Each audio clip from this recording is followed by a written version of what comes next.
नमस्कार दोस्तों। आज हम एक बहुत ही गहरे विषय में उतरने वाले हैं। एक ऐसा विषय जो प्राचीन तमिल ग्रंथ तिरुकुरल से लिया गया है। कृतज्ञता यानी ग्रैटिट्यूड का दर्शन। पहाड़ शुरू करने से पहले मैं आपसे एक सवाल पूछना चाहती हूँ। ऐसा कौन सा एक पाप है जिसे कभी भी माफ़ नहीं किया जा सकता? इस सवाल का जवाब हमें इस सफ़र के अंत तक मिलेगा और यकीन मानिए ये आपको सोचने पर मजबूर कर देगा।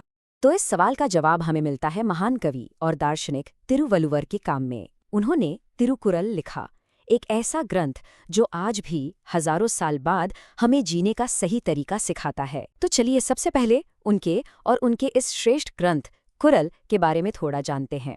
वल्लुवर ने ग्रैटिट्यूड पर एक पूरा चैप्टर लिखा है जिसका नाम है सेन्नंद्री अरिक्थल। इसका सीधा सा मतलब है आप पर किए गए उपकार को जानना। इसमें सबसे दिलचस्प बात यह है कि वल्लुवर के लिए ये सिर्फ एक थैंक यू कहने जैसी अच्छी आदत नहीं है, बल्कि ये समाज को जोड़े रखने की नींव है।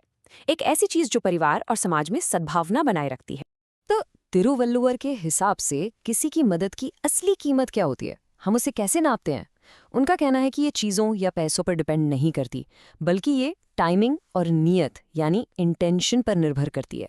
ज़रा उस मदद के बारे में सोचिए जो बिना आपके मांगे की गई हो। एक ऐसी मेहरबानी जिसके बदले में आपने पहले कुछ न किया हो। वो अचानक बिना किसी उम्मीद के आपकी तरफ बढ़ाया गया एक हाथ, तो उसकी कीमत स्वर्ग और पृथ्वी से भी ज्यादा है। वल्लुवर कहते हैं कि अगर आप बदले में स्वर्ग और पृथ्वी भी दे दें, तब भी उस एक मदद की बराबरी करना नामुमकिन है। इतनी अनमोल है वो। अच्छा, अब एक और सिचुएशन सोचिए। वो मदद जो आपको ठीक उस वक्त मिले जब आपको उसकी सबसे ज्यादा जरूरत हो, जब आप सबसे बड़ी मुसीबत में हो और कोई आपकी मदद के लिए आगे आए, भले ही वो मदद कितनी भी छोटी क्यों ना दिखे। वालुवार कहते हैं कि ऐसी मदद भले ही वो कितनी भी छोटी क्यों न हो, उसकी कीमत पूरी दुनिया से भी बड़ी है। क्यों? क्योंकि उस वक्त वो छोटी सी मदद ही आपके लिए पूरी दुनिया बन जाती है। और फिर आती है वो मदद जो बिना किसी स्वार्थ के की जाए। ये सोचे बिना कि भाई मुझे इसके बदले में क्या मिलेगा। वल्लुवार इसकी तुलना समुद्र से करते हैं। वो कहते हैं ऐसी दया समुद्र से भी विशाल है।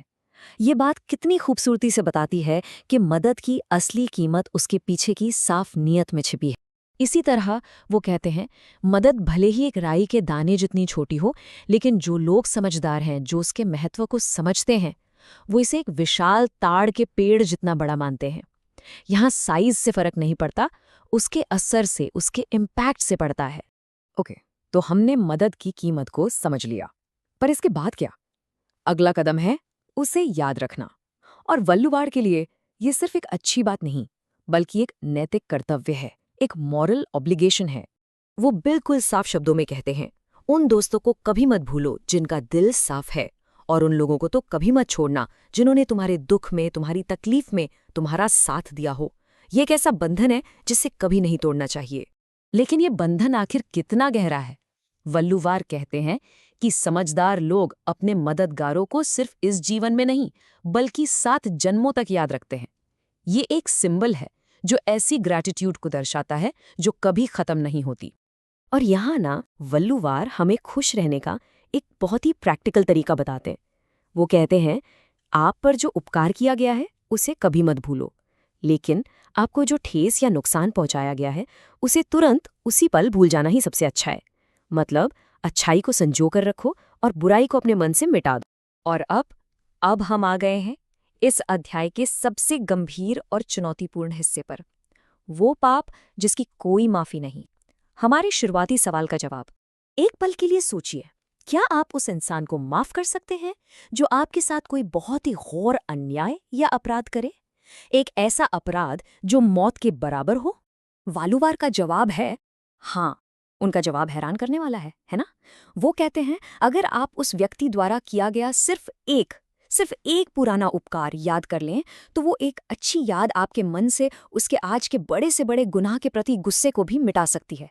ये है कृतज्ञता की असली शक्ति। लेकिन एक चीज ऐसी है जिसके लिए कोई पछतावा, कोई माफी नहीं है, और वो है इनग्रैटिट्यूड, यानी किए गए उपकार की यादों को ही नष्ट कर देना, मदद को भूल जाना।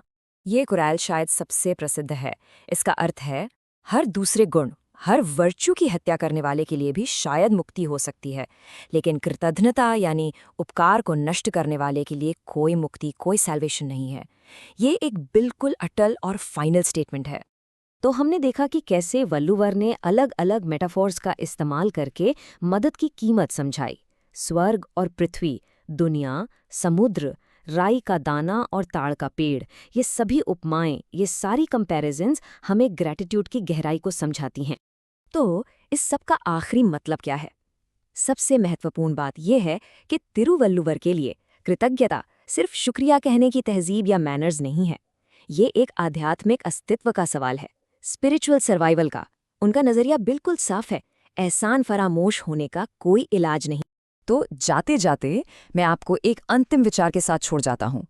अगर अच्छाई को याद रखना सबसे बड़ा पुण्य है और उसे भूलना सबसे बड़ा पाप, तो हम अपनी जिंदगी का कितना हिस्सा उस रेखा के सही तरफ बिता रहे हैं। ऐसे ही और ज्ञानवर्धक कंटेंट के लिए सब्सक्राइब करें। धन्यवाद।